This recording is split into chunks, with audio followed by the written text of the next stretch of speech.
முழுக்க முழுக்க வந்து இடியாட்டிக்குங்க. அதாவது முழுக்க முழுக்க அறிவேட்டத்தனமாக பண்ண ஒரு விஷயமாகத்தான் பார்க்கிறேன். ஒண்ணு கீழ்மட்டத்துல இருக்கின்ற இந்த பகுதி செயலாளர் வந்து யார்கிட்ட வேணா கேட்பாருங்க. இது வந்து ரொம்ப கஷ்டமான ஒரு விஷயம்.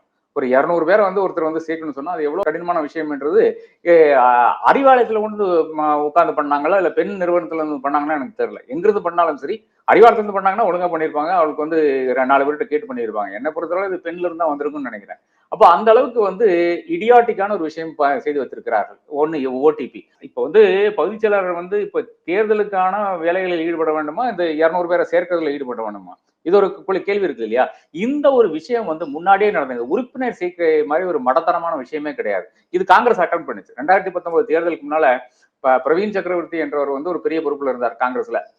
நான் அவரை வந்து டெல்லியில சந்திக்கும் போது அவர் சொல்றாரு, இந்த மாதிரி நாங்க ஏறத்தாழ ஒரு 10 கோடி நபர்களை வந்து சேர்த்துருவோம், மெம்பர்ஸை சேர்த்துருவோம். அது எப்படி பண்றாங்கன்னு பாத்தீங்கன்னா, இந்த மாதிரி நீங்க இந்த சொல்ற இந்த ஓடிபி, இந்த லோட்டல் லிஸ்ட் எல்லாமே இருக்கு அதுல. அப்போ அந்த ஒரு ஃபார்மேட் தான். அதாவது எப்போ ஒரு 7 வருஷத்துக்கு முன்னாடி ஃபெயிலான ஒரு ஃபார்மேட் தான் மறுபடியும் எடுத்துட்டு வர்றாங்க இங்க. அங்க என்ன பண்ணாங்கன்னு பாத்தீங்கன்னா வேற ஒன்றும் கிடையாது.